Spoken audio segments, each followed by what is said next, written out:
السلام علیکم، star news کے ساتھ میں ہوں آپ کی میزبان شہزادی کمل اور آپ دیکھ رہے ہیں دا نیوز آر شو، جس میں ہمارے ساتھ موجود ہیں سابق سفیر سینئر تجزیہ کار جاوید ملک صاحب۔ السلام علیکم جاوید ملک صاحب۔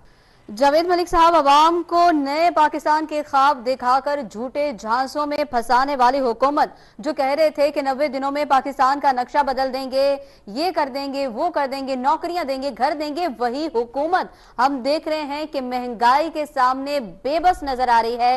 کیا کہیں گے آپ؟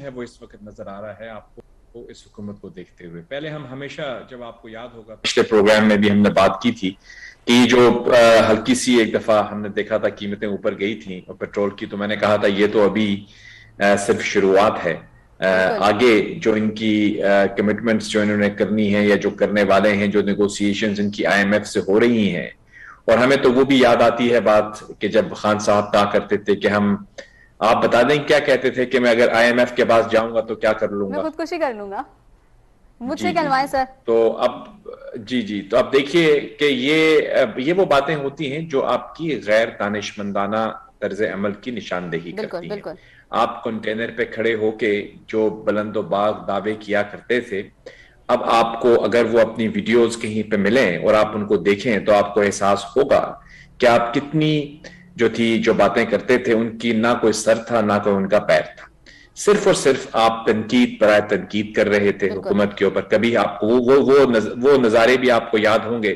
جب انہوں نے اس طرح سے وہ اپنا بل کہا تھا کہ میں جلاؤں گا، اور انہوں نے سب کو، عوام کو کہہ دیا تھا کہ آپ اپنا بل نہ دیں، آپ سول نافرمانی کریں۔ بالکل بالکل پھر ہمیں وہ بھی یاد ہے جب یہ کھڑے ہو کے انہوں نے کہا تھا اوورسیز پاکستانیز کو، جن کو آج یہ کہتے ہیں کہ آپ اپنے ملک کی جو ہے وہ زر مبادلہ بھیجیں اس کو، وہ ان کو کہتے تھے کہ آپ جو ہے نہ بھیجیں، بینک کے ذریعے نہ بھیجیں، آپ ہنڈی کے ذریعے بھیجیں۔ مطلب اس قسم کی باتیں کر کے جو آپ نے ملک کو اور ملک کے خزانے کو نقصان پہنچایا، ہم امید کرتے ہیں کہ اب آپ کو، جب آپ کرسی پہ بیٹھے ہیں وزیر اعظم کی، تو آپ کو احساس ہوگا کہ کتنا ناقابل تلافی نقصان آپ کے ان سٹیٹمنٹ سے ملک کو پہنچا ہوگا، کیونکہ اب آپ کو احساس ہو رہا ہے کہ یہ جو اقتدار کی کرسی ہے یہ کوئی پھولوں کی سیج نہیں ہے، بالکل یہ ایک بالکل کانٹوں کی کرسی ہے، کانٹوں سے بھری کرسی ہے، اور اس پہ بیٹھے ہوئے لوگ جو ہیں وہ ہم آج اگر آپ اپوزیشن کو دیکھیں تو اپوزیشن تنقید تو کرتی ہے، لیکن میری نظر سے نہیں گزرا کہ اپوزیشن کے کسی رہنما نے، جن کو آپ برا بھلا کہنے کے تمام ریکارڈ توڑ دیے گئے تھے، ان میں سے کسی نے یہ کہا ہو عوام کو کہ آپ اپنے بل نہ دیں اس کسی حکومت نے کو۔ نہیں کہا۔ نہ کسی نے یہ بھی کہا ہے اوورسیز پاکستانیز کو کہ آپ اپنی ترسیلات زر، یعنی جو آپ فورن کرنسی ملک کو بھیجتے ہیں، وہ نہ بھیجیں۔ صحیح۔ تو اپوزیشن میں جو بیٹھے ہوئے لوگ ہیں وہ تو ایسی باتیں اب نہیں کر رہے جو باتیں آپ فرمایا کرتے تھے، لیکن آپ اب جب برسر اقتدار ہیں اور آپ کے ساتھ پہلے آپ کے ایک وزیر خزانہ آئے، پھر دوسرے آئے، پھر تیسرے آئے، پھر اس کے توانائی کے مشیر آئے، پھر اس کے وزیر آئے، پھر اس کے اکنامک ایڈوائزر آئے، پتہ نہیں کتنے لوگ آ کے بدل کے آتے ہیں اور چلے جاتے ہیں، لیکن مسئلہ وہیں کا وہیں دھرا رہ جاتا ہے کہ ملکی معیشت کو استحکام دینے کے سامنے بالکل بے بس کھڑی نظر آتی ہے حکومت، ایک بالکل بے بسی کی تصویر پیش کر رہی ہے۔ لیکن اس سے بڑا سوال یہ ہے کہ عوام کو ان کی نااہلیوں اور ان کی ناکامیوں کا جو خمیازہ بھگتنا پڑ رہا ہے، وہ بیچارے عوام کا کیا قصور ہے؟ کیا قصور؟ یہ سوال ہے جس کا کوئی جواب نہیں ہے کسی کے پاس۔ اب تو ہم کیا ان کو بلیم کریں؟ یعنی یہ بلیم کرنا تو اب دور کی بات ہے نا، اب تو آپ جو مرضی کہہ دیں، مطلب آپ کیسے جسٹیفائی کریں گے کہ 10 روپے ایک دن میں بجنبش قلم آپ نے جو ہے وہ 10 روپے بڑھا دیا پیٹرول۔ یعنی اگر میں امیجن کر رہا ہوں کہ نواز شریف کی حکم ہوتی ہے، گیلانی صاحب کی، اور ایسا ہوا یہ ہوتا سڑکوں پر نکل آتے ہیں، تو پھر کیا ہوتا؟ یہ تو سڑکوں پر کیا نکل ہوتا آتے پھر؟ ہیں۔ بالکل کیا کہتے یہ سڑکوں پہ تو چلے احتجاج کرتا تھا، یہ تو ان کو کیا کتنے القابات سے نواز دینا بالکل تھا۔ بالکل بالکل یہ سارے پیسے جو ہیں جیب میں ڈال رہے ہیں، یہ 10 روپے اپنی جیب میں 10 بلین روپیز کا یہ ڈاکہ مار رہے ہیں، نہ جانے کیا کیا کہتے۔ منی لانڈرنگ کریں گے اب اور یہ سے محل بنائیں گے۔ حالانکہ سر اب دیکھیں، آپ مجھے یہ ایک بتائیے، طرف یہ اب دعوے، ہمیں یہ بتائیں آپ، جی جی کہ یہ جو عوام ہے جس کی سیلری 20,000 ہے یا 10,000 ہے یا 15,000 ہے یا 30,000 ہے، وہ کس طرح سے اپنے گھر کا راشن پورا کرے گا؟ مجھے یہ بتا دیں. چلیں ملکی بجٹ کو بھول جائیں، آپ ایک عام پاکستانی جو غربت کی سطح کے نیچے تو خیر جو رہتے ہیں ان کے لیے تو ہم دعا ہی کر سکتے ہیں کہ اللہ کی رحمت سے یا اللہ کی مدد سے ان کا گھر چل رہا ہے. لیکن جو محنت کش ہیں، جو کچھ کما رہے ہیں، 30-40 ہزار روپے بھی کما رہے ہیں، ان کا گھر کیسے چلے گا؟ اس کا بجٹ ذرا مجھے کوئی ان کے جو وزیر خزانہ ہیں یا ان کی پلاننگ کمیشن کے جو چیئرمین ہیں ارسطو وقت کیا کہتے ہیں اسد عمر صاحب، وہ ذرا 40,000 یا 30,000 میں ایک گھر کا بجٹ اگر بنا دیں تو پھر ہم اس کو یعنی ان کی جے جے کار کریں گے، یہاں پہ تعریفیں کریں گے ان کی کہ جناب انہوں نے کس طرح یہ بجٹ بنایا. میں جانتا ہوں کہ کس طرح سے اس وقت یہ پیٹرول بم عوام کے اوپر برسا ہے. یعنی اس کے ذریعے اگر آپ دیکھیں گی نہ صرف پیٹرول تو چلیں بڑھے گا، لیکن کچھ لوگ یہ بھی یعنی اس کی جو جسٹیفیکیشنز پیش کر رہے ہیں کہ دیکھیں جی یہ تو پیٹرول ہمارے اختیار میں نہیں ہے، عوامی گلوبل سینٹیمنٹس ہیں جن باتوں کا کوئی سر پیر نہیں ہے. یہ آپ کی مس مینجمنٹ ہے. اور پہلے ہم ہمیشہ یہ کہتے تھے کہ ان کے پاس ٹیم اچھی نہیں ہے. اب تو یوں لگ رہا ہے کہ ٹیم جو بھی ہو، ٹیم کا لیڈر جو ہے وہ بے بس ہے. آپ ان کو اچھی سے اچھی ٹیم بھی دے دیں تو میرا نہیں خیال کہ یہ کچھ کر پائیں گے. اب عوام کو اس چیز کا احساس ہوتا جا رہا ہے کہ جی فرمائیے. آپ نے وزیر خزانہ کی بات کی ہے، ابھی حال ہی میں انہوں نے واشنگٹن میں ایک پریس کانفرنس کی ہے اور وہاں پر بھی انہوں نے یہ بات جو ہے ایکسیپٹ کی ہے اور کہہ رہے ہیں کہ پوری دنیا میں مہنگائی ہو رہی ہے، وجہ معلوم نہیں ہے. مطلب جن کو مہنگائی کی وجہ نہیں معلوم، وہ کیسے 90 دن میں پورا پاکستان بدل رہے تھے، وہ کیسے چوروں کو پکڑ رہے تھے، وہ کیسے ہمارا پیسہ واپس لا رہے تھے، وہ تو مہنگائی پر قابو نہیں کر پا رہے ہیں. تو جس انسان 90 دن کی جو بات انہوں نے کی تھی نا، وہ اس وقت جب یہ 90 دنوں میں کرپشن ختم کرنا چاہ رہے تھے، اس وقت تو یہ ان کی ٹیم کے ممبر ہی نہیں تھے نا وزیر خزانہ صاحب. ان کا تو دور دور سے ان کے ساتھ کوئی تعلق نہیں تھا.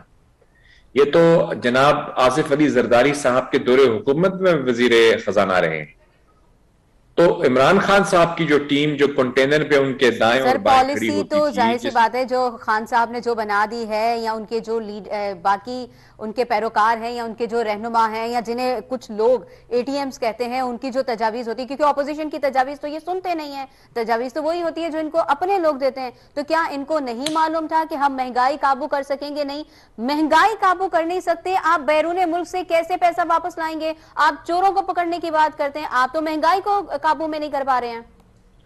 نہیں کر پا رہے ہیں، اور اس کے لیے دیکھیے کوئی پلاننگ کی جاتی ہے. دیکھیے ملک کے اندر مہنگائی، ہم کوئی یہاں پہ معاشی یعنی ایکسپرٹس تو نہیں ہیں، لیکن اکنامکس تھوڑی سی پڑھی ہے. اس میں ہم یہی جانتے ہیں تھوڑا بہت جو ہمارا تجربہ ہے کہ کسی بھی جگہ پہ جب مہنگائی بڑھ رہی ہوتی ہے تو اس کو کنٹرول کرنے کے دو ہی طریقے ہوتے ہیں. یا تو آپ اپنی آمدن کو بڑھا دیں تاکہ آپ اس مہنگائی کا مقابلہ کر لیں. ٹھیک ہے. یعنی اگر آپ کے اخراجات جو ہیں وہ مہینے کے، ہم عام فہم بات کرتے ہیں کہ اگر آپ کے گھر کے خرچے مہینے کے 30,000 ہیں اور آپ کی آمدن 20,000 ہے تو آپ کے پاس دو راستے ہیں. یا تو آپ اپنی آمدن کو بڑھا دیں، ایک ایکسٹرا جاب کر لیں، ٹھیک ہے، یا آپ کسی سے قرضہ لے لیں، یا پھر آپ اپنے خرچے کم کر دیں. خرچے کم کر لیں. جو موجودہ دنیا کے اندر جو جہاں حکومت سازی ہوتی ہے، جس کو ہم انگریزی میں کہتے ہیں اسٹیٹ کرافٹ، اور جو گورننس ماڈلز ہمارے سامنے دنیا بھر کے ممالک میں ہم دیکھتے ہیں، وہاں پہ یہ پلان بی استعمال ہوتا ہے. کوشش یہ کی جاتی ہے کہ اپنی آمدن کو بڑھا دیا جائے، ٹھیک ہے، تاکہ آپ آمدن بڑھا کے اپنی مہنگائی کا کنٹرول کر سکیں، یا پھر آپ قرضہ لے کر اس کو چلائیں. یعنی آپ اپنے اخراجات کو کم کر سکتے ہیں، لیکن آپ کے اخراجات کے اندر بھی دو عنصر ہوتے ہیں. ایک تو ایسے اخراجات ہیں جو آپ کم نہیں کر پاتے، یعنی آپ کو بجلی چاہیے، آپ کو پانی چاہیے، آپ کو کھانا چاہیے، ان کو آپ کیسے کم کریں گے؟ اپنا پیٹ تو نہیں کاٹ سکیں گے آپ. تو نتیجتاً آپ کے لیے آپ کے سامنے جو بہترین طریقہ ہے وہ یہ ہے کہ آپ اپنی آمدن کو بڑھائیے. گویا ایک ملک کی صورتحال، یعنی ایک ملک کی اگر ہم بات کریں تو یہاں پہ آپ کو تجارت کو فروغ دینا ہے، یا پھر آپ نے سرمایہ کاری لے کے آنی ہے ملک کے اندر. ہمارے ملک کی تاریخ میں ہمارا تمام تر جو فوکس رہا ہے وہ قرضے لینے پر رہا ہے. یعنی ہماری کوئی بھی, مجھے یاد پڑتا ہے وزیر اعظم یا صدر جب ملک سے باہر جاتے تھے کسی ملک میں, تو جب واپس آتے تھے تو ان کے دورے کی کامیابی کا جو پیمانہ تھا وہ یہ تھا کہ کتنی ایڈ ان کو ملی ہے, کتنا قرضہ لے کر آ گئے ہیں یہ. یعنی ہم اس کو اپنی کامیابی سمجھ رہے تھے, حالانکہ دراصل وہ کامیابی کی لبادے میں پنہا ہماری ناکامی ہوا کرتی تھی کہ آپ قرضے کو بڑھاتے چلے گئے, اتنا بڑھا دیا اس کو آپ نے کہ اب آپ سر سے لے کر پاؤں تک قرضے کے بوجھ میں ڈوبے ہوئے ہیں. اور اس قرضے کو آپ اگر قرضے کے اوپر جو سود ہے اس کو واپس کرنے کے لیے آپ کو قرضہ لینا پڑ رہا ہے. یعنی آپ اپنی گروتھ یا ڈیولپمنٹ تو دور کی بات ہے, یہاں پہ آپ نے اپنے قرضے کے اوپر جو سود جمع ہو گیا ہے اس کو واپس کرنے کے لیے قرضہ لینا پڑتا ہے. نتیجتاً آپ کو آئی ایم ایف میں جانا پڑتا ہے, آئی ایم ایف کے سامنے آپ کو گڑ گڑانا پڑتا ہے کہ ہماری یہ جو بجٹ ہے اس کو پورا کر لو. خان صاحب نے تو کہا تھا کہ میں خودکشی کر لوں گا, اللہ ان کو لمبی زندگی دے, ہم تو ان کی ہر کسی کی زندگی کی دعا کرتے ہیں. خودکشی کرنا تو ویسے بھی گناہ ہے, جرم ہے, تو وہ نہ کریں. لیکن جو صورتحال اس وقت ہے ان کے سامنے ایک ہی راستہ ہے کہ یہ ملک کے اندر معاشی ایمرجنسی کا اعلان کرتے ہوئے تمام اپوزیشن کے اپوزیشن یا کوئی ٹیکنوکریٹس جو اس وقت آپ کے ملک کے اندر اچھے دیانتدار باصلاحیت اکانومسٹ موجود ہیں, ان پر مبنی ایک ٹیم بنائیں اور غیر سیاسی طور پر ملک کی معیشت کو اس بھنور سے نکالنے کی کوشش کریں. اپنی ذاتی انا کو بھول جائیں, کیونکہ آپ کی جو ٹیم ہے وہ نہیں ڈیلیور کر پائی. یعنی کبھی کبھی آپ کو اپنی ہار تسلیم کر لینی چاہیے. آپ کی ٹیم چونکہ کامیابی حاصل نہیں کر پائی, نتیجتاً مجھے یقین تو نہیں ہے لیکن مجھے یقین کے قریب قریب گمان ہے کہ اگر یہ نواز شریف صاحب اور زرداری صاحب کو کہیں کہ اپنی معاشی ٹیم کے لوگوں کو ہمیں لون کر دیں, ہمیں بجائے قرضہ لینے کے آپ ان کو لے لیں اپنی ٹیم میں اور ہماری مدد کریں, تو میں آپ کو یقین کی حد تک کہہ سکتا ہوں کہ وہ ان کو شاید نہ کریں. ان کا ظرف ہے اتنا کہ وہ ان کو سپورٹ کر دیں گے کہ ان کی اکانومی ہے, کیونکہ ان کی ذاتی اکانومی تو نہیں ہے نا, یہ تو ہمارے ملک کی اکانومی ہے. یعنی یا تو ہوتا یہ بنی گالا کا بجٹ تو ہم کہتے نہیں وہ نہیں چلا سکیں گے اس کو, لیکن یہ تو ہمارے ملکی بجٹ ہے. اگر خدا نہ خواستہ ملک میں معاشی بحران جی کیا آپ کو واقعی لگتا ہے کہ پاکستان معاشی بحران کا شکار ہے؟ کیونکہ ایک طرف ہم کہہ رہے ہیں مہنگائی کنٹرول نہیں ہو رہی, دوسری طرف پنجاب کابینہ کے 37 ارکان میں سے 36 ارکان کے لیے اربوں روپے کی گاڑیاں آ رہی ہیں. علیم خان صاحب نے تو چلے منع کر دیا, لیکن باقیوں کے لیے تو کاریں آ رہی ہیں. کیا کہہ سکتا ہوں اس کے بارے میں, کیا کہہ سکتے ہیں اس کے بارے میں, مطلب عوام مطلب یہ کیا واقعی ہم اس وقت بحران کا شکار ہیں یا ہم پر یہ بحران مسلط کیا جا رہا ہے؟ نہیں, مسلط کیوں کریں گے؟ مسلط تو ان کے اختیار میں ہی نہیں ہے کہ وہ کچھ ریلیف دے پائیں. ورنہ دیکھیے میں آپ کو ایک بات بتا دوں, کوئی بھی وزیر اعظم یا کوئی بھی حکومت یہ تو نہیں چاہے گی کہ وہ عوام کو ریلیف نہ دے پائے, کیونکہ ابھی ان کو اگر یہ ریلیف نہیں دیں گے تو ان کی انپاپولیرٹی, ان کی غیر مقبولیت جو ہے وہ تو بڑھتی جائے گی. یہ غیر مقبول ہوتے جا رہے ہیں دن بدن. یعنی ان کے ابھی میں آپ کو یقین سے کہہ سکتا ہوں کہ میں ان کے قریب ترین دوستوں میں سے کچھ سے میری بات ہوتی ہے, ملاقات بھی رہتی ہے, گفتگو بھی ہوتی ہے. وہ یقین کیجئے جو پہلے بڑے ہی کانفیڈنس میں ہوتے تھے ابھی ان کے پاس کوئی جواب نہیں ہوتا. یعنی وہ اپنے آپ کو ڈسٹنس کر رہے ہیں اب خان صاحب کے ساتھ. وہ کہتے ہیں دیکھیں ہم کیا کریں, ہماری تو بات ہی کوئی نہیں مانتا. جب آپ کے قریب ترین کے لوگ یہ کہنا شروع کر دیں تو آپ یہ سمجھ لیں کہ خطرے کی گھنٹیاں بج چکی ہیں. میں آپ کو یہ بتا رہا ہوں کہ ہمارے ملک کے اندر اللہ نہ کرے معاشی بحران مزید پیچیدہ ہو. ان کو اپنی انا کے گھوڑے سے نیچے اتر کر ملک کے اندر موجود تمام سیاسی اور اقتصادی ماہرین سے رابطہ کر کے ایک جسے کہا تھا کہ چارٹر آف اکانومی, بہت اچھی بات ہے. مجھے یاد نہیں کہ شہباز شریف کی تجویز تھی یا ان کی جماعت میں سے کسی کی تھی, جس کسی کی بھی تھی, کہ جس طرح سے چارٹر آف ڈیموکریسی بنایا گیا تھا دو بڑے رہنماؤں کے درمیان, محترمہ شہید بے نظیر بھٹو اور محترم نواز شریف صاحب کے درمیان, بالکل ایسے ہی اس وقت تمام سیاسی جماعتیں اگر ملک میں ایک چارٹر آف اکانومی بنائیں اور اس ملک کو اس اقتصادی بھنور سے نکالنے کے لیے یک زمان ہو کر اور یعنی کیا کریں یک مشت ہو کر اپنی کاوشیں شروع کریں تو انشاءاللہ ہم اس بھنور سے نکل آئیں گے. ورنہ اگر اس کی وجہ کیا ہے؟ اس کی وجہ یہ ہے کہ یہ ملک ہم سب کا ہے, جتنا آپ کا ہے اتنا میرا بھی ہے. کوئی نہیں چاہے گا کہ ہماری چلیں یہ جو کرنٹ گورنمنٹ ہے ان کے ساتھ تحفظات ہو سکتے ہیں کسی کو, لیکن ہم یہ نہیں چاہتے کہ ان کی کسی نااہلی یا ان کی کسی ناکامی یا ان کی ٹیم کے اندر جو غیر سنجیدہ پن ہے اس کی وجہ سے ہمارے ملک کی معیشت کو مزید نقصان پہنچے. تو اب خان صاحب آپ اس کرسی پہ اللہ نے آپ کو بٹھایا ہے, آپ بڑے پن کا مظاہرہ فرماتے ہوئے اپنے جن لوگوں کو آپ برا بھلا کہتے تھے ان سے ذرا رابطہ سر, کچھ مبصرین کہہ رہے ہیں کہ حکومت کے دن گنے جا چکے ہیں, کیا کہتے ہیں آپ, متفق ہیں؟ کیسے وہ لوگ اب دیکھیں یہ تو کیونکہ وہاں سے بھی تو یہی کہا جا رہا ہے کہ ان کے دن گنے جا چکے ہیں. جی, یہ آپ جو بات کہہ رہی ہیں اس میں یقیناً کچھ مبصرین یہ کہہ رہے ہیں اور اس میں وزن ہے, کیونکہ دیکھیے جن قوتوں یا جس قوت یا قوتوں کے بلبوتے پر یہ نظام کھڑا ہے, مجھے یہ لگ رہا ہے کہ وہاں پر بھی اب یہ تشویش پائی جاتی ہے کہ یہ جو کرنٹ سیٹ اپ ہے یہ, کیونکہ دیکھیے دو صورتحال تھی.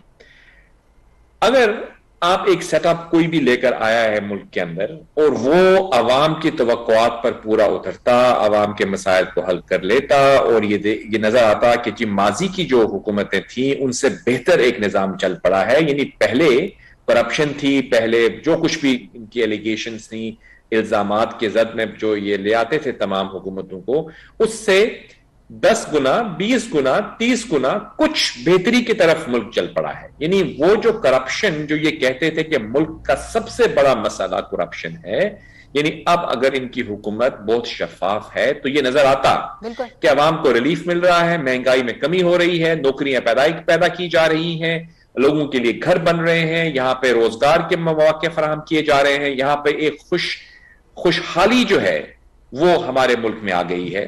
1 سال نہیں, 2 سال نہیں, 3 سال گزر جانے کے بعد کچھ انڈیکیٹرز اگر آپ کے سامنے آ جاتے اور پھر بین الاقوامی طور پر ہمارے ملک کے وقار میں اضافہ ہو رہا ہے, ہم دیکھ رہے ہیں کہ دنیا بھر کے تمام ممالک ہمارے ساتھ دوستی کرنا چاہتے ہیں, بڑے بڑے صدور اور وزیر اعظم ہم سے بات کرنا چاہتے ہیں, فورن پالیسی میں پاکستان کا مقام زیادہ بیٹر ہو گیا ہے, اندرونی مسائل حل ہو گئے ہیں, تو پھر تو وہ قوتیں جو کہ ان کو سپورٹ کر رہی ہیں تھیں, وہ ڈیفینیٹلی یہ کہتی ہیں کہ یہ ہم نے بہت اچھا کیا ہے کہ ایک ایسی حکومت ہمارے سامنے آ گئی ہے جو ہمارے ملک کو بہتری کی طرف لے کے جا رہی ہے.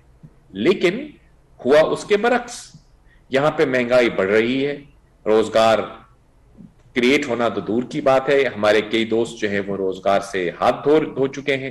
اور اس کے ساتھ ساتھ بین الاقوامی سطح پر بھی ہم کوئی ایسے, میں نہیں کہوں گا کہ ہم کو آئسولیشن کا شکار ہیں, لیکن میں سمجھتا ہوں کہ اس سے بہتر انداز میں آپ کی انگیجمنٹ ہو سکتی تھی. اسلامی دنیا میں آپ کا ایک انگیجمنٹ ہونی چاہیے, ویسٹرن ورلڈ, یہاں پہ آپ خود کہتے ہیں کہ امریکن صدر جو ہے ہم سے بات ہی نہیں کرتے, ہندوستان کے ساتھ آپ کا تقریباً گریڈ لاک ہے, یعنی کوئی بھی پیش رفت نہیں ہے. یعنی آپ کی کشمیر کو ہڑپ لیا اس نے اور آپ کو دیکھتے رہ گئے. کیا کیا آپ نے کوئی اس کی کہہ رہے تھے کہ میں جو ہوں سفیر بن گیا ہوں کشمیر کا, اور ہم چین سے نہیں بیٹھیں گے جب تک کشمیر کا مسئلہ حل نہیں ہو جائے گا. حل ہونا تو دور کی بات ہے, وہ مسئلہ عالمی مباحثے سے ہی باہر نکل گیا ہے. یعنی آپ آج مجھے بتا دیجئے, یو این کا جنرل اسمبلی ہوئی, آپ کوئی ورلڈ اکنامک فورم ہے, کسی OIC کا پلیٹ فارم ہے, کہیں پہ آپ دیکھیں کہ جو ٹاپ 10 ایجنڈاز کے اندر کہیں پہ کشمیر کا ایشو ہے. یہ سوال ہے ہمارے پالیسی سازوں سے جو کہ ہماری فورن پالیسی بنا رہے ہیں یا اس کے اس وقت علم بردار ہیں, خان صاحب نہیں, اپنے شاہ محمود صاحب یا ان کے جو جتنے بھی رفقائے کار ہیں, کہ کیا آپ کشمیر کے مسئلے کو دنیا میں اجاگر کر پائے ہیں جس طرح سے آپ نے فرمایا تھا کہ آپ کریں گے؟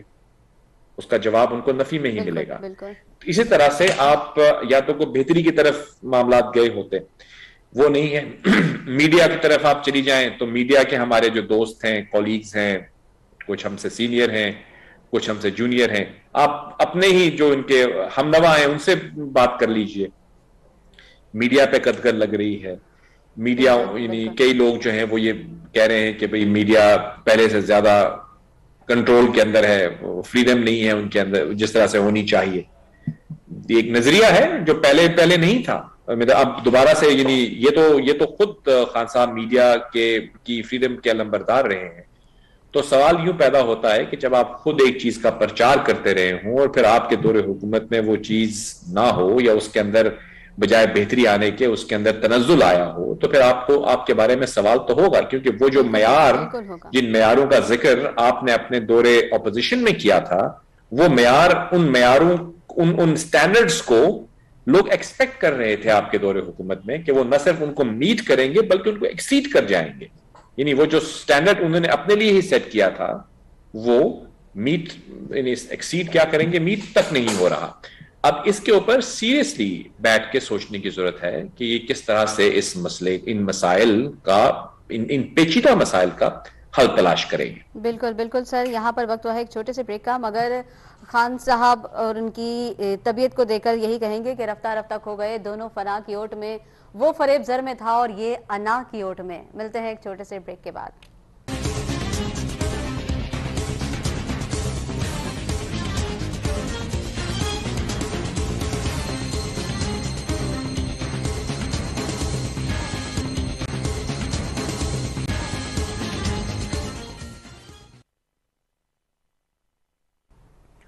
ویلکم بیک ناظرین، آپ دیکھ رہے ہیں دا نیوز آر شو. ہمارے ساتھ موجود ہیں جاوید ملک صاحب. جاوید ملک صاحب، امریکی ناظم الامیر جو سفیر ہیں ان کی مریم نواز سے اور خصوصی ملاقات ہوئی ہے شہباز شریف صاحب سے. کیا سمجھتے ہیں اس ملاقات کی کیا اہمیت ہے؟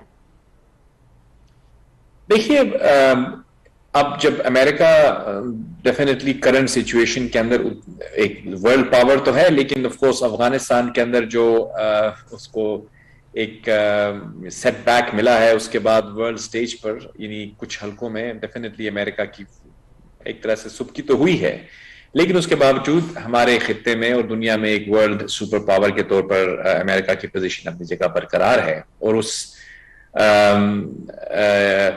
یعنی ملک کی جو ناظم الامور ہیں، ناظم الامور سفیر ہی ہوا کرتا ہے، کیونکہ جب سفیر کبھی چینج ہوتا ہے تو charge D affairs as an ambassador act کرتی ہیں. تو ان کی لاہور میں جاتی عمرہ جا کے مریم نواز شریف صاحبہ سے ملاقات اور اس کے بعد پھر شہباز شریف صاحب سے بھی ملاقات جو ہے وہ میں سمجھتا ہوں کہ ایک اہم پیش رفت اس لیے ہے کہ یہ وہی مریم نواز اور شہباز شریف ہیں جن کو آپ کی حکومت، کرنٹ جو حکومت ہے، وہ برا بھلا کہتی ہے ہمیشہ. بالکل. ان کو ہر طرح سے مورد الزام ٹھہراتی ہے. کہا جاتا ہے کہ وہ تو بالکل irrelevant ہو چکے ہیں، غیر مقبول ہیں. لیکن دنیا کے اندر یا ملک کے اندر اگر آپ اس وقت اگر آپ عوام کے پاس چلی جائیں اور عوام سے پوچھیں کہ ان کے سامنے کون سی حکومت بہتر ہے، موجودہ یا اس سے پہلے جانے والی، تو آپ کو یقیناً ایک بہت بڑی تعداد یہ کہے گی کہ پی ایم ایل این کی حکومت کے دوران ان کو اتنی مشکلات کا سامنا نہیں تھا جتنا کہ آج ان کو سامنا ہے، بالخصوص مہنگائی کے حوالے سے.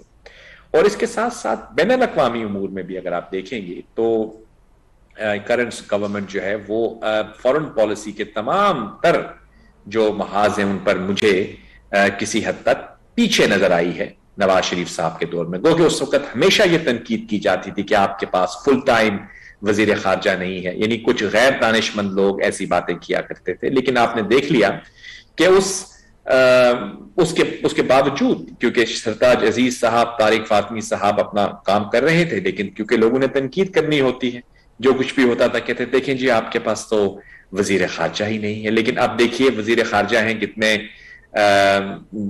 دورے کر رہے ہیں آگے پیچھے، لیکن اس کے باوجود آپ دیکھ رہے ہیں کہ ماضی میں جو آپ کی سٹینڈنگ تھی ورلڈ کمیٹی آف نیشنز میں اور جو آج ہے، کوئی آپ کو یہ نہیں کہے گا کہ آپ کوئی آگے بڑھ چکے ہیں. یعنی یہاں پہ سچویشن، خصوصاً اگر آپ کشمیر کی طرف نظر ڈال لیں، اتنی بڑی ڈیبیکل ملی ہے آپ کو اور آپ بالکل کچھ اس کے بارے میں نہ آپ کے پاس اسٹریٹجی ہے، نہ آپ کے پاس کوئی رسپانس ہے. اور جیسے کہ میں نے آپ کو پہلے بتایا کہ ورلڈ ایجنڈا کے اندر سے کشمیر تقریباً نان ایگزسٹنٹ ہو گیا ہے اور وہ آپ کا پڑوسی ملک وہ اس کو ہضم کر کے اپنے یونین ٹیریٹری کا حصہ بنا کے بیٹھ گیا. اور آپ جو ہیں ان سے فون پہ کمیونیکیٹ بھی نہیں کر پا رہے. یعنی آپ کی فورن پالیسی کا کتنا بڑا فیلئر ہے. اس پیراہے میں آپ دیکھتی ہیں کہ ایک امریکہ کی جو ناظم الامور ہیں وہ آ کے یعنی یہ مریم نواز یہ شہباز شریف تو نہیں گئے نا ان کے پاس, وہ خود آئے وہ خود آئیں. ان سے ملنے کے لیے. تو کیا اس کا ایک عام دیکھنے والا کیا سمجھے گا کہ ڈیفینیٹلی وہ ان کو ایک ریلیونٹ پولیٹیکل پلیئر سمجھتے ہیں. چاہے آپ اندرونی ملک اب اپنے عوام سے بات کر لیں, وہ بھی آپ کو یہی کہیں گے کہ ان کو یہ ایک ریلیونٹ پولیٹیکل پلیئر نظر آتی ہیں, مریم صاحبہ بھی اور شہباز شریف صاحب. Basically P M L N کی بات ہو رہی ہے. اور انٹرنیشنل سین کے اندر بھی وہ ان کو ایک اہم ترین رہنما سمجھتے ہیں, جس کی وجہ سے وہ ان سے ملنے آئے اور ان سے ڈسکس کیا, بات کی, کیونکہ ان کو یہ نظر آ رہا ہے کہ ان کے دور حکومت میں معاملات بہتر انداز میں چل رہے تھے. تو یہ ایک لمحہ فکریہ ہے موجودہ حکومت کے لیے کہ ان کی فارن پالیسی جو ہے وہ بالکل ہی نان ایگزسٹنٹ نظر آتی ہے. تو میں سمجھتا ہوں کہ یہ ایک اہمیت بہت اہم ملاقات ہے اور اس کے دوررس نتائج جو ہیں وہ سامنے آئیں گے انشاءاللہ انشاءاللہ. اچھا سر, D G I S I کی تعیناتی کے حوالے سے وزراء کی جانب سے یہ بیانات سامنے آ رہے ہیں کہ جی معاملات طے ہو گئے ہیں. وزیر اعظم صاحب نے ایک میٹنگ بھی کی, سب کو اعتماد میں بھی لیا اور کہا کہ اس معاملے کو طول دینے کی یا اس میں انتشار پیدا کرنے کی کوشش نہ کی جائے. سب امن سکون ہے اور فوج اور حکومت ایک پیج پر ہیں, ان کے بیچ میں کوئی اختلاف نہیں ہے. اگر کوئی اختلاف نہیں ہے, سارے معاملات طے پا گئے ہیں, تو پھر تعیناتی کا نوٹیفیکیشن ابھی تک جاری کیوں نہیں کیا گیا؟ میری بڑی خواہش تھی کہ ہم اس موضوع پہ بات نہ کریں, کیونکہ میں یہ سمجھتا ہوں کہ ہمارے جو آئی ایس آئی اور ہمارے آرمی ہے وہ ہم سب کے لیے ایک بہت ہی قابل عزت و احترام ادارے ہیں, اور یہ نیشنل سیکیورٹی کے معاملات ہیں. ان کو موضوع بحث بنا کے میڈیا کے اندر بحث مباحثے کرنا اور اس پہ قیاس آرائیاں کرنا, جب گوئیاں جنم لے رہی ہیں تو پھر ظاہر سی بات ہے عوام بھی جاننا بالکل چاہتے ہیں, وہ بھی چاہتے ہیں کہ ان کے علم میں بھی ہو کہ کیا ہو رہا ہے, کیوں اس طرح کے اگر بیانات آ رہے ہیں تو پھر اس پر عمل کیوں نہیں ہو رہا؟ دیکھیے, ہمارے ملک کی 70 سالہ تاریخ میں پہلی دفعہ یہ ایسا ہو رہا ہے, اور میں آپ کو یہ یقین سے کہہ سکتا ہوں کہ ہمارے ملک کے علاوہ کسی ملک کے اندر بھی کبھی بھی ایک حساس ادارے کے سربراہ کی اپوائنٹمنٹ کو کبھی بھی میڈیا میں ڈسکس نہیں کیا جاتا. بہت کم اگر ہوا ہوگا تو ہوگا. تو میں تو اس کو بھی اس حکومت کی نااہلی کے زمرے میں ڈالوں گا کہ کیوں ایسی سچویشن پیدا ہوئی جس کے نتیجے میں ایک اتنی حساس اپوائنٹمنٹ موضوع بحث بن گئی, اس میں تاخیر پیدا ہونی شروع ہو گئی, اس کے اندر تعطل آ گیا. ایک چیز جب آپ کے ساتھ میٹنگ میں طے ہو گئی, ملاقات ہو گئی آرمی چیف کی, اور دیکھیے میں آپ کو یہ بتاتا چلوں کہ یقیناً وزیر اعظم جو ہیں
وہ انہی کے پاس یہ حق ثواب دیدی اختیار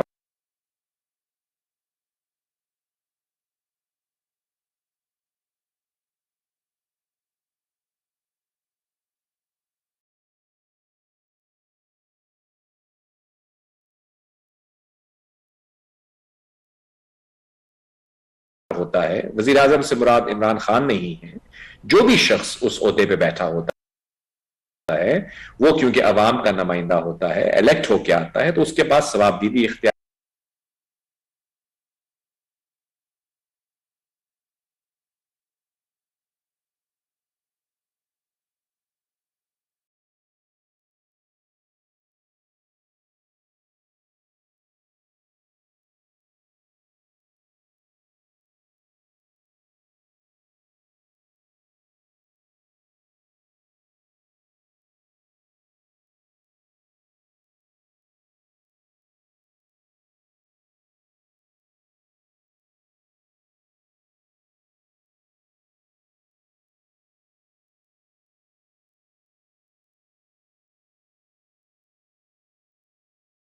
ہوتے ہیں کہ وہ فیصلہ کرے. لیکن یہ جو فوج کے معاملات ہیں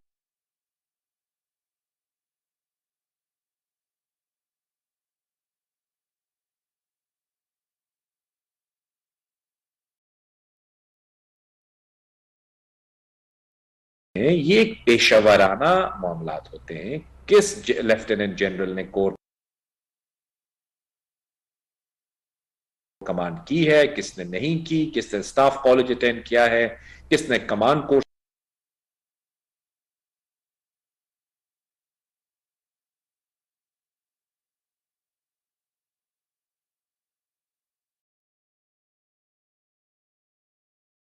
کیے گئے ہیں, کس نے بریگیڈ کمانڈ کی ہے, بریگیڈ کمانڈ کے بعد وہ میجر جنرل بنے,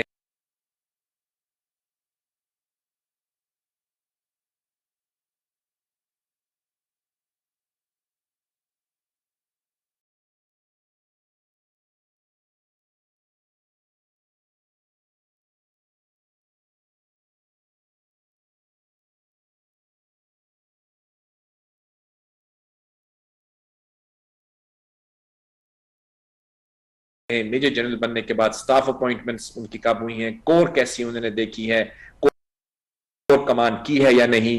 مطلب یہ وہ ایسے پیچیدہ پیشہ ورانہ معاملات ہیں جو کہ صرف آرمی چیف یا اس کے اندر موجود آرمی کے اندر ایک ادارہ ہے, آئی تھنک جے برانچ ہے, جو بھی ہے, سوری میں معذرت چاہتا ہوں اگر غلط کہہ رہا ہوں, لیکن ایک باقاعدہ ان کا نظام ہے, وہ ان کے کریئر پاتھ کو ٹریک کرتے ہیں, جیسے کہ کسی کمپنی کے اندر ایک ایچ آر ڈپارٹمنٹ ہوتا ہے, اس طرح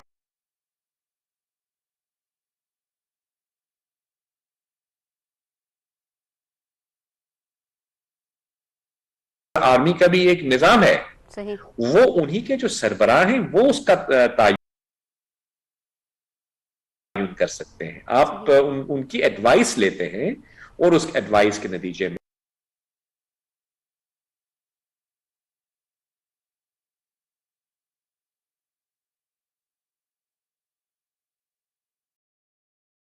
آپ اپنے فیصلہ سازی میں اپنی مشاورت کے ساتھ فیصلہ کر دیتے ہیں. لیکن یہاں پہ وہ بھی ہوا ہے, وہ ملاقات بھی ہو چکی ہے, سب کچھ ہو گیا, اور اس کے بعد جا کے ایک جو ہمارا یعنی انٹر سروسز پبلک ریلیشن جو کہ آئی ایس پی آر ہے, اس نے ایک یعنی بیان بھی جاری کر دیا. جی جی. اور اس کے بعد میرے خیال میں ہفتہ یا اس سے کچھ زیادہ ہو چکا ہے کہ یہ اس طرح سے کیا جا رہا ہے کہ وہاں پہ ان کی اپوائنٹمنٹ کا جو نوٹیفیکیشن ہے اس میں تعطل آ رہا ہے یا تاخیر آ رہی ہے. سر جیسا آپ نے کہا کہ وزراء کو آ کے یہ ایکسپلین کرنا پڑ رہا ہے میڈیا کی, مطلب اس موضوع پہ اس قسم کی اب نااہلی ہی ہوگی ہے, کیا کہہ سکتے ہیں. بالکل سر, میں یہی پوچھنا چاہ رہی ہوں کہ مطلب آپ اپنے ملک کے حساس ترین ادارے کے سربراہ کی اپوائنٹمنٹ کو کنٹروورشل بنا دیں.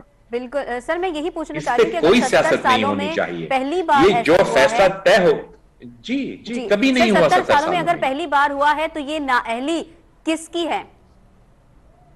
اس سے پہلے کسی اور کے دورہ حکومت میں ایسا نہیں ہوا, اور اگر اب کی بار ہوا ہے کبھی نہیں ہوا. یہ مطلب انہرڈ ہونا ہی نہیں چاہیے, یہ ہونا ہی نہیں چاہیے, نہیں ہونا چاہیے, لیکن اب ہو گیا. جب آپ کی ایک میٹنگ ہو گئی ہے, وہ مطلب یہ چیز طے ہو گئی ہے, اور پھر کبھی کچھ ہم نے یہاں پہ اخباروں میں پڑھا کہ جناب انٹرویو لیں گے وزیر اعظم صاحب, انہیں جنرلز کا انٹرویو لیں گے. یہ کیا مطلب کیسی باتیں ہو رہی ہیں. ان موضوعات پر میں تو آپ کو پہلے کہہ چکا ہوں، ہم ان میڈیا پہ زیر بحث لانے والے ٹاپکس یہ نہیں ہیں. صحیح. یہ ہمارے حساس اپوائنٹمنٹس ہیں. آپ کو میں یہ بتاتا چلوں، ہمارے پروگرام کو لوگ دیکھ رہے ہوں گے، ہر جگہ پہ لوگ دیکھ رہے ہوں گے. جو دنیا کی بہترین انٹیلیجنس ایجنسیز ہیں، ان کے جو سربراہان کے نام تک نہیں لوگوں کو پتا ہوتے. تصویر تو کبھی کسی کی نہیں ہوتی. آپ بتائیے کہ MI5 کے چیف کون ہیں، CIA کے ڈائریکٹر چلے آ جاتے ہیں کچھ کبھی کبھی میٹنگز وغیرہ کے لیے، لیکن تصویر کبھی پریس ریلیز نہیں آتی. یہ ہمارے ایسی سینسٹیو ادارے ہیں جن کو، جو ایک نیشنل سیکورٹی کے ادارے ہیں. مطلب وہ آپ پیپلز پارٹی کے ہیں، نون لیگ کے ہیں، جیم لیگ کے ہیں، کاف لیگ کے ہیں یا PTI کے ہیں، ہم سب بحیثیت پاکستانی پاک فوج اور جو ہماری انٹیلیجنس ایجنسی ہیں، ان سب، وہ سب ہم سب کی ہیں. یعنی اس پہ کوئی سیاست نہیں ہے، وہ ہم سب کی پرائیڈ ہے. اور ہم ہمارے اس منظم ادارے کو موضوع بحث نہ بنائیں. یہ ہماری گزارش ہی ہو سکتی ہے وزیر اعظم اور ان کی وزراء کی ٹیم کے ساتھ کہ ہماری جو پاک آرم فورسز ہیں وہ ہر پاکستانی کی پرائیڈ ہے. بالکل. ان کے اوپر آپ آپ یہ نہ سمجھیں کہ آپ کسی پٹواری کو یا کسی آپ وہاں پہ کسی سویلین ویسے ہی ادھر ادھر کی اپوائنٹمنٹس کر رہے ہیں. یہ بہت سینسٹیو اپوائنٹمنٹس ہیں. ان کے اوپر آپ کو بہت دانش مندی سے، بہت حساس طریقے سے، اور جو اس عہدے کا تقاضا ہے کہ یہ ایک آپ کی حساس ادارے ہیں، ان کو نہیں موضوع بحث بنانا چاہیے. میرے کچھ سینئرز اور جونیئرز جو میڈیا میں موجود ہیں اور اخباروں میں اور ٹیلی ویژنز میں، دیکھیے کچھ لوگ ہمارے دوست، اور میں آپ کو یہ بتا دوں، میں آپ کو ایک بات بتاؤں کہ میرے جو دوست اس چیز کو میڈیا میں لے آئے ہیں، چاہے وہ الیکٹرانک میڈیا ہو یا پرنٹ میڈیا ہو، کچھ ہمارے سینئرز ہیں، کچھ ہمارے جونیئرز ہیں میڈیا میں، تو وہ میں آپ کو سب کے بارے میں ایک بات کہہ سکتا ہوں، کیونکہ ان میں سے اکثر و بیشتر سے میری سلام دعا رہتی ہے، یاد اللہ رہتی ہے، کہ وہ بھی بات دل ناخواستہ اس موضوع پہ ڈسکس کر رہے ہیں. اگر وہ کر رہے ہیں، ٹھیک ہے، کوئی پاکستانی نہیں چاہے گا کہ آپ کے ان معاملات کو زیر بحث لایا جائے. یہ پروگرامز صرف پاکستان کے اندر نہیں، دنیا بھر میں دیکھے جاتے ہیں. بالکل بالکل. ہم نہیں چاہتے کہ ہمارے میڈیا پہ یہ بحث ہو کہ ہماری ISI کا چیف کون بنے گا یا اس کی ڈیلے ہو رہی ہے appointment. These are not matters to be discussed in media, sir. یہ میری گزارش ہے آپ پہ. اس سے زیادہ آپ کچھ کہنے پہ مجبور نہ کریں تو بہتر ہوگا. ٹھیک ہے سر، میں تو آپ سے کچھ پوچھنا چاہ رہی تھی لیکن آپ بتا ہی نہیں رہے. میں نے کہا بھی کہ آپ پوچھ لیں لیکن کسی اور موضوع پہ پوچھ لیں. میں چاہتا ہوں کہ یہ معاملات جو ہے اور موضوع پر بھی پوچھیں گے انشاءاللہ ضرور، لیکن اگلے پروگرام میں، کیونکہ آج پروگرام کا وقت ختم ہوتا ہے. بہت شکریہ، آپ نے اپنے قیمتی وقت میں سے ہمیں وقت دیا. یہاں اس پروگرام کا وقت ختم ہوتا ہے. اجازت دیجیے اپنی میزبان شہزادی کمل کو. اللہ حافظ.